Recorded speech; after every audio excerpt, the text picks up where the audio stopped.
Nous retrouvons Johannes Toranou pour nous présenter le point de sa moisson. Johannes Toranou, bonjour. Joël Yetondi, bonjour. Amis téléspectateurs, bonjour. Le PRD, une fois encore au devant de la scène, nos confrères en font carrément le chou gras. Tout à fait, Joël Yetondi, c'est la manchette exclusivement de la plupart des canards qui nous sont parvenus à la rédaction ce matin. Nous allons, sans plus tarder, démarrer avec l'événement précis qui affiche donc en manchette tractation pour la création de grands partis dans la mouvance, tension au sein du bloc républicain. Le PRD dénonce des malentendus et se retire. Abdoulaye Biotchane se dit surpris.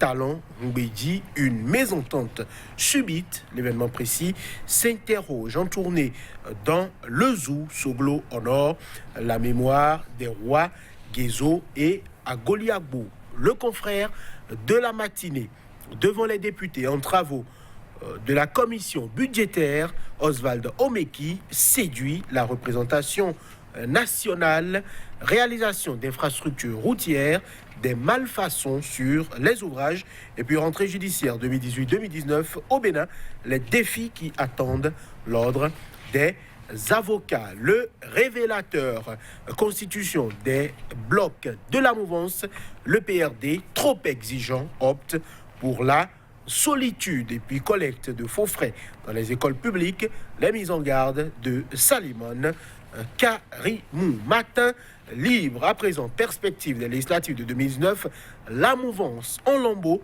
Mbedji montre son vrai visage et les prédictions se réalisent. Réforme du système partisan, un mort-né, talent bientôt comme Soglo, Kérékou et Yahi. Et quelles conséquences politiques pour les ministres PRD. Le pays émergent. Grande manifestation de soutien au parti Union sociale libérale et à son président d'honneur samedi dernier à Semepoji. Patrice Talon veut instaurer une infâme dictature selon les militants de l'USL. La cote de popularité de Sébastien G. à Javon toujours en hausse, d'où la peur des partisans de la rupture. Pour mauvaise performance lors du match Bénin-Algérie, l'arbitre namibien Jackson Pavaza, provisoirement suspendu par la CAF. Et puis organisation de la première édition des Masters 1000 de pétanque à Cotonou, les assurances du président de la CASB, Idrissou Ibrahima, au peuple béninois. Le nouvel observateur, nouveau coup de grisou dans la fourmilière politique autour du chef de l'État, séparation de corps entre le PRD et le bloc républicain, et puis promulgation du code électoral et réforme du système partisan des acteurs politiques désormais dans une jungle. Le canard du Nord, démission du PRD du bloc dynamique républicaine, Talon Mbedji, bientôt le divorce. Le canard du Nord s'interroge, le jeu dangereux des Tchoko-Tchoko à 3 mois des législatives. L'Afrique en marche. À présent, naissance du bloc républicain. Le PRD claque la porte et Mbedji refuse d'avaler sa propre sauce. Les ténors du bloc républicain ne sont pas encore au bout de leur peine. Tête à tête, Talon Mbedji, discours de vérité ou comédie politique. Monsieur le Président, prenez la peine de lire les lois qu'on vous propose de voter. Dixit Bertin Kovi au président du PRD. Répression des citoyens coupables d'insalubrité. Plus d'une vingtaine d'individus devant le juge ce jour. Et puis la dépêche pour finir. Retrait du PRD du bloc républicain. Mbedji entre le marteau de la mouvance et l'enclume du PRD. Logo arc-en-ciel cherche locataire. Joël Yetondi, ce sera tout pour la revue des titres. Merci à vous, Johannes. Le PRD, rien que le PRD, chacun y va selon son inspiration. Je choisis pour vous Matin Libre qui généralise plutôt ce qui s'observe de ce côté-là avec ce titre à sa une. En perspective des législatives de 2019, la mouvance en lambeaux. Mbedji montre son vrai visage et les prédictions se réalisent. Réforme du système partisan, un monnaie, et puis talent bientôt comme Soglo, Kérékou et Yahi. Quelles conséquences politiques pour les ministres PRD? Toute une page consacrée à ce dossier. Tout à fait, Joël Letondi, c'est un très gros dossier parce que dans cette, je dirais, dans cette réaction, dans cette sortie du PRD, il y a un peu comme, je dirais, un résumé de tout ce qui chauffe le Bénin politique ces derniers jours, ces dernières semaines, ces derniers mois. Donc, c'est normal que le Matin Libre puisse y consacrer tout un dossier.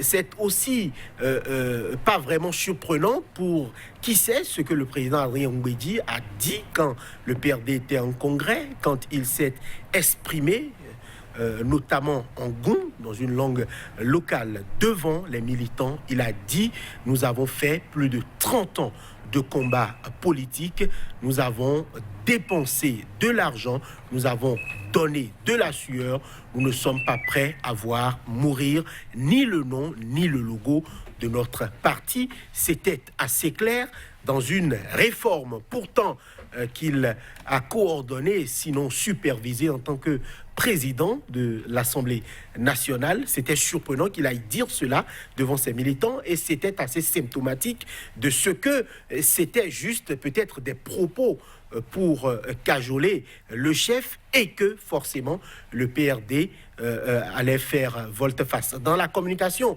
du PRD signée de son secrétariat général, on dit clairement que des engagements ont été pris devant le chef de l'État et que les 10 engagements n'ont pas été respectés par la suite.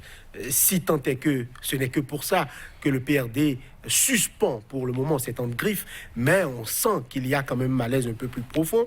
On est en droit de se demander sur quoi repose même le fondement de cette affaire de réforme du système partisan, sur quoi repose alors donc toutes ces réformes engagées par le chef de l'État et sur ces lois qualifiées par d'aucuns de scélérates, sur ces lois votées parfois nuitamment et qui aujourd'hui, dans leur mise en œuvre, dans leur application, montrent des limites tentaculaires.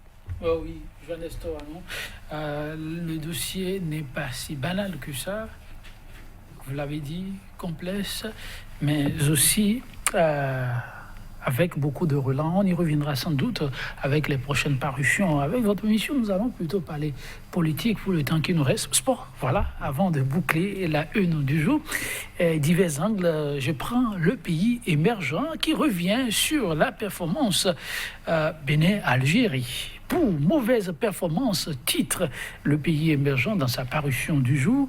L'arbitre namibien Jackson Pavaza, provisoirement suspendu, Jeanne Stoanon, par la CAF. On se rappelle cette performance, pas que des joueurs, mais aussi de l'arbitre. Tout à fait, c'était un match, on le rappelle, gagné par les écureuils du Bénin, 1-0 face à l'Algérie. C'est un match où, je dirais, la véritable star donc de ce jour-là, c'était plutôt l'arbitre, contrairement à ce qu'on aurait pu espérer, que ce serait peut-être le Bénin ou les Béninois, mais c'était l'arbitre qui était la star. Il a fait un show, il a distribué des cartons comme des bonbons, et pour qui sait que la CAF est ces dernières semaines, ces derniers mois, très regardant sur la probité et le sifflet, ce n'était pas surprenant de s'attendre à cette décision-là de suspension de l'arbitre. Je crois, et je suis un peu peiné parce que, visiblement, le Bénin n'a peut-être pas fait appel, parce que ça aurait été que justice, que Stéphane Sessayon puisse être rétabli dans son droit, pourquoi pas, de disputer le dernier match qualificatif où le Bénin recevra le Togo au stade Général Mathieu Kérékou de Cotonou. Ça aurait été mieux que Stéphane Sessayon puisse jouer ce match-là pour montrer réellement les limites de cet arbitre-là. Peut-être est-ce trop tard, parce qu'il faut déjà faire appel pour voir s'il y a possibilité de lever la sanction ou partiellement, puisqu'il a déjà purgé un match, notamment la défaite en Gambie. Ce qui est sûr, c'est que les arbitres, parfois, personne ne les comprend. C'est vraiment important qu'il y ait une commission éthique qui puisse se saisir automatiquement de ces matchs en griffe qui laissent traîner de l'odeur de soufre pourquoi pas sanctionner automatiquement, parce que c'est vrai, le juge de touche, l'arbitre, il est humain, parce que c'est vrai, le football, c'est un jeu, c'est aussi des sensations et des émotions, mais cela doit être un jeu qui respecte le canevas défini par la FIFA. Plus qu'une minute, j'ai promis sport aux téléspectateurs, oui, on y reste avec le pays émergent, toujours le pétanque pour le mois de décembre. Le rendez-vous sera-t-il respecté? Eh bien, Idrissou Ibrahima rassure, en croit le pays émergent, l'organisation de la première édition des Masters 1000 de pétanque à Cotonou. Eh bien, les amoureux du boulet rond peuvent se tenir prêts pour prendre part à la compétition.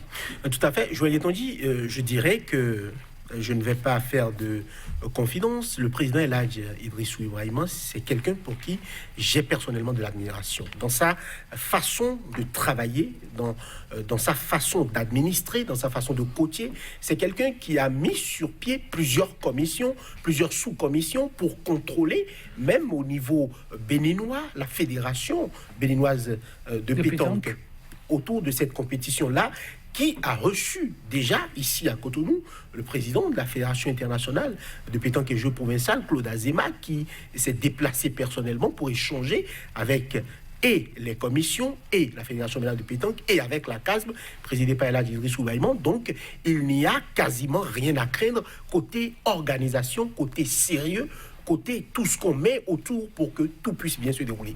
Il n'y a qu'à espérer que le Bénin puisse flamber, mais pour qui sait ou qui a vu un peu les derniers résultats du Bénin lors des mondiaux notamment, le Bénin, c'est l'une des toutes grandes nations. Au moins, nous avons une compétition à célébrer ici au Bénin où nous avons pu être vice-champions du monde. Il faut respecter le Bénin au niveau de la pétanque. Merci Johannes Toranou. Pour ceux qui aiment ce sport, un peu comme moi, oui, rendez-vous est pris décembre. Apprêtez-vous, ce sera du côté du Bénin.